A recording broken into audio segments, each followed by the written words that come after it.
സന്തോഷപൂർവ്വം മനസ്സ് നിറയെ സന്തോഷിച്ചുകൊണ്ട് മഹാരാജാവ് തിരുമനസിന് ഇവിടെ എത്തിച്ചേരാനുള്ള സൗമനസ്യമുണ്ടായതിൽ ഒന്നുകൂടി അദ്ദേഹത്തിന് നന്ദി പറഞ്ഞുകൊണ്ട് വാക്കുകൾ ചുരുക്കുന്നു. നമസ്കാരം.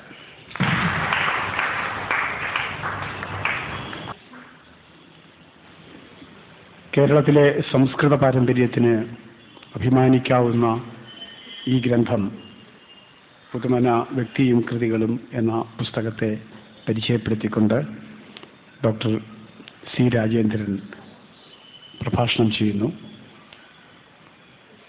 കോഴിക്കോട് സർവകലാശാലയിലെ സംസ്കൃത വിഭാഗം അധ്യക്ഷനായ ഡോക്ടർ സി രാജേന്ദ്രൻ നമ്മുടെ സംസ്കൃത വിജ്ഞാന രംഗത്ത് മാത്രമല്ല, കേരളത്തിലെ ഭാഷാവിജ്ഞാന രംഗത്തും നമ്മുടെ സംസ്കൃതിയുടെ വിജ്ഞാന രംഗത്തും പ്രവർത്തിക്കുന്ന ഒരു മഹാപണ്ഡിതനാണ്. അദ്ദേഹത്തെ വിനയപൂർവ്വം പുസ്തകം പരിചയപ്പെടുത്തുന്നതിനായി ഈ പുസ്തകത്തിന് അവതാരിക എഴുതിയിട്ടിരിക്കുന്നതും അദ്ദേഹമാണ്.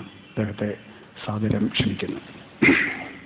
സമാരാധ്യനായ ഹിസ് ഹൈനസ് പത്മനാഭദാസ ഉത്രാടം തിരുനാൾ മാർത്താണ്ഡവർമ്മ മഹാരാജാവ്, അധ്യക്ഷ പ്രഭാഷണത്തിന് ഇവിടെ എത്തിച്ചേർന്ന എൻ്റെ പ്രിയ സുഹൃത്തും പണ്ഡിതനുമായ ഡോക്ടർ എം.ആർ. രാഘവാര്യർ, മുഖ്യപ്രഭാഷണത്തിന് വേണ്ടി വന്നു ചേർന്ന മലയാളത്തിൻ്റെ വരിഷ്ഠ കവി ശ്രീ വിഷ്ണുനാരായണൻ നമ്പൂതിരി, ആശംസാ പ്രഭാഷണത്തിന് വേണ്ടി ഇവിടെ എത്തിച്ചേർന്ന ഡോക്ടർ ടി.ബി. വേണുഗോപാൽ പണിക്കർ, മുൻ Kerala chief secretary Shri R. Ramendran Nair, professor Ambalappuzha Ramavarma, മുൻ Kerala chief secretary Shri C P. Nair, Kalamandalam M.P.S. Namboothiri, Shri Manayathattu Chandrasekharan Namboothiripad, doctor Ambalappuzha Gopakumar, Shri Damodaran Namboothiri, Sreedharan Namboothiri, തിരുവനന്തപുരത്തെ അഭിജാതവും അഭിരൂപവുമായ സദസ്സിലെ അംഗങ്ങളെ, വളരെയധികം ആഹ്ലാദത്തോടും അഭിമാനത്തോടും കൂടിയാണ് ഈ പുസ്തകം പരിചയപ്പെടുത്തുക എന്നുള്ള ദൗത്യവുമായി ഞാൻ നിങ്ങളുടെ മുമ്പിൽ നിൽക്കുന്നത്. ശ്രീ പുതുമന ദാമോദരൻ നമ്പൂതിരിയെക്കുറിച്ചിട്ട് നിങ്ങൾക്ക് എല്ലാവർക്കും അറിയാം എന്ന് ഞാൻ കരുതുന്നു. അദ്ദേഹം നിര്യാതനായത് 1993 10-17 സംവത്സരം കഴിഞ്ഞു. സാധാരണഗതിയിൽ ഒരു വിശിഷ്ട വ്യക്തി നിര്യാതനാകുമ്പോൾ ആ സമയത്ത് ഒരു സ്മരണികയോ അദ്ദേഹത്തിനെ കുറിച്ചുള്ള അനുസ്മരണ ഗ്രന്ഥമോ ഉണ്ടാവുക എന്നുള്ളത് തികച്ചും സ്വാഭാവികമാണ്. പക്ഷേ ഇത്രയും വർഷങ്ങൾ കഴിഞ്ഞതിന് ശേഷം ഇങ്ങനെ ഒരു ഗ്രന്ഥം ഉണ്ടാവണം എന്ന് കേരളത്തിലെ ജനങ്ങൾ തീരുമാനിക്കുന്നു എന്ന് പറഞ്ഞാൽ അദ്ദേഹം ഇന്നും സാംസ്കാരിക കേരളത്തിൻ്റെ ഹൃദയത്തിൽ തൻ്റെ സ്ഥാനം നിലനിർത്തിയിരുന്നു എന്നുള്ളതിൻ്റെ ഒരു തെളിവാണ് അത്. അദ്ദേഹത്തിൻ്റെ വർണ്ണാഭവും ആകർഷകവുമായ വ്യക്തിത്വത്തിനെ കുറിച്ച് പറയാൻ ആഗ്രഹമില്ലാഞ്ഞിട്ടല്ല.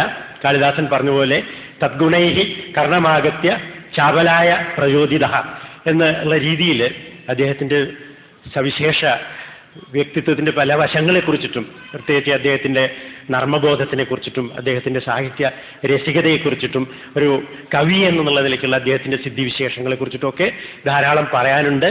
അതിനൊക്കെ പറയാൻ പ്രാപ്തിയുള്ള പ്രഗത്ഭരായിട്ടുള്ള പ്രഭാഷകന്മാർ ധാരാളം ഉള്ളതുകൊണ്ട് ഞാൻ ഈ അവസരത്തിൽ ആ സാഹസത്തിന് മുതിരുന്നില്ല. അദ്ദേഹത്തിനെ കുറിച്ചുള്ള എൻ്റെ ധാരണകൾ സ്വരൂപിച്ചിട്ട് ആമുഖമായിട്ട് ഇതിൽ അവതാരിക ഞാൻ തന്നെയാണ്.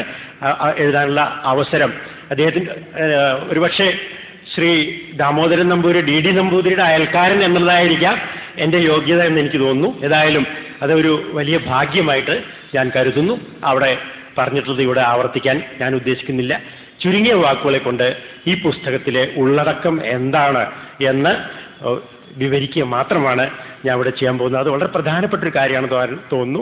കാരണം ഈ ഒരു പുസ്തകം, ഈ വിശിഷ്ടമായുള്ള ഗ്രന്ഥം നമ്മുടെ ഗാഠപാരായണം അർഹിക്കുന്ന ഒന്നാണെന്നുള്ള കാര്യത്തിൽ യാതൊരു സംശയവുമില്ല. താന്ത്രികാചാര്യനും വൈദികനും കവിയും ആട്ടക്കഥാകൃത്തും കഥകളിയുടെ പരിഷ്കർത്താവ്, ഉൽപ്പതിഷ്ണു, ജനപ്രതിനിധി, ഇങ്ങനെ പല മണ്ഡലങ്ങളിലും പ്രവർത്തിച്ചിട്ടുള്ള വ്യക്തിയാണ് അദ്ദേഹം. അതുകൊണ്ട് തന്നെ അദ്ദേഹത്തിൻ്റെ സംഭാവനകൾക്ക് ആഴവും കനവും കൂടുക എന്നുള്ളത് സ്വാഭാവികമാണ്. അപ്പം അദ്ദേഹത്തിൻ്റെ വ്യക്തിത്വത്തിൻ്റെയും സാഹിത്യകൃതികളെയും പരിചയപ്പെടുത്തുക എന്നുള്ളതാണ് ഈ പുസ്തകം നിർവഹിച്ചിരിക്കുന്ന ദൗത്യം. ഈ പുസ്തകത്തിന് പൊതുവെ രണ്ടായിട്ട് തിരിക്കാം. ആദ്യ ഭാഗത്തിൽ അദ്ദേഹത്തിൻ്റെ മൗലിക രചനകൾ, അടുത്ത ഭാഗത്തിൽ അദ്ദേഹത്തിൻ്റെ ആരാധകരുടെയും സുഹൃത്തുക്കളുടെയും അദ്ദേഹത്തിനെ കുറിച്ചിട്ടുള്ള ഓർമ്മക്കുറിപ്പുകളാണ് ഇതിൽ അടങ്ങിയിട്ടുള്ളത് എന്ന് നമുക്ക് പറയാൻ സാധിക്കും. ഈ പുസ്തകത്തിൽ വളരെ മനോഹരമായിട്ടുള്ളൊരു അവതാരികൻ്റെ ശ്രീ വെളുത്താട്ട് കേശവനാണ് ആ അവതാരിക. ഡൽഹി യൂണിവേഴ്സിറ്റിയിൽ ഇപ്പോൾ ചരിത്രാധ്യാപകനായിട്ടുള്ള. ഇപ്പോൾ കേശവൻ്റെ അവതാരികയിൽ ഒരു ഭാഗം മാത്രം ഞാൻ അവിടെ ഉദ്ധരിക്കുകയൊക്കെ, ഇദ്ദേഹത്തിൻ്റെ വ്യക്തിത്വത്തിൻ്റെ ഒരു വശം. കേശവൻ ഇദ്ദേഹത്തിൻ്റെ വീട്ടിൽ ചെന്ന്, ഇദ്ദേഹം വളരെ പ്രായം ചെന്നുള്ള ഒരാളാണെങ്കിലും കേശവൻ കുറച്ച് ദിവസം അവിടെ താമസിച്ചു. പോകാൻ തുടങ്ങുമ്പോൾ പറഞ്ഞത്, കേശവന് വേണ്ടിയിട്ട് അമ്പലപ്പുഴ പാൽപ്പായസം കൊണ്ടുവരാൻ ഞാൻ ഏർപ്പാട് ചെയ്തിട്ടുണ്ട്, അതുകൊണ്ട് പോണ്ട എന്ന് പറഞ്ഞു. എന്നിട്ട് കേശവൻ പോകാൻ പറ്റില്ല, അദ്ദേഹം അവിടെ നിന്നു. അപ്പോൾ അമ്പലപ്പുഴ പായസം കൊണ്ടുവരാൻ വേണ്ടി ഏർപ്പാട് ചെയ്യുകയും ചെയ്ത പ്രായോഗിക ഫലിതം അത് അദ്ദേഹം അങ്ങനെയൊക്കെ തന്നേക്കാൾ തൻ്റെ സമപ്രായക്കാരോട് മാത്രമല്ല, തന്നേക്കാൾ വളരെ പ്രായം കുറഞ്ഞിട്ടുള്ള ആളുകളോടും സമഭാവനയോടുകൂടി പെരുമാറുന്ന അങ്ങനെയുള്ള ഒരു മാനവിക മൂല്യങ്ങളെ അദ്ദേഹം എടുത്തു കാട്ടുന്നു. ഈ കൃതിയെ 8 ഭാഗങ്ങളായിട്ടാണ് തിരിച്ചിട്ടുള്ളത്. ആദ്യത്തെ ഭാഗത്തിൻ്റെ പേര് കൃതികൾ, രചനകൾ എന്നുള്ളതാണ്. അതിൽ ആദ്യമായിട്ടുള്ളത് ശ്രീകൃഷ്ണ ചരിതം എന്നുള്ള സംസ്കൃതത്തിലുള്ള മഹാകാവ്യം അതിൻ്റെ മലയാള പരിഭാഷയോടുകൂടി കൊടുത്തിട്ടുണ്ട്.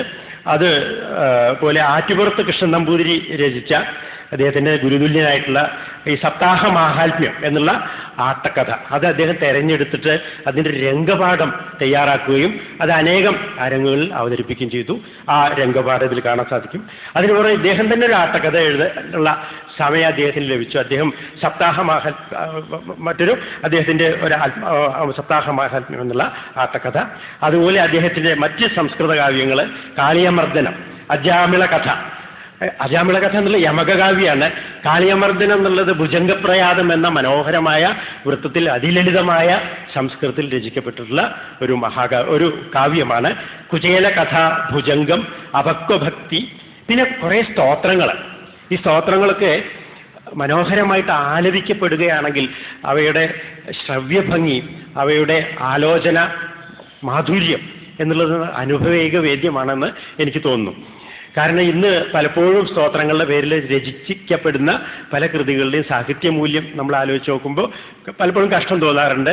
ഗായകന്മാരുടെ സ്വരമാധുര്യം കൊണ്ടാണ് പലതും രക്ഷപ്പെടുന്നത്. പക്ഷെ ഇതല്ല, നല്ല കനമുള്ള രചനകളെന്ന് പറയാൻ സാധിക്കും. പിന്നെ അദ്ദേഹം വൈദികൻ കൂടിയായിരുന്നു.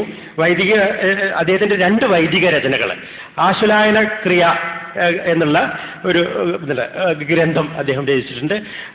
ഋഗ്വേദികളിൽ ആശുലായന ശാഖയിലുള്ള ആളുകളുടെ ക്രിയകളെ വിവരിക്കുന്ന കൃതിയാണത്.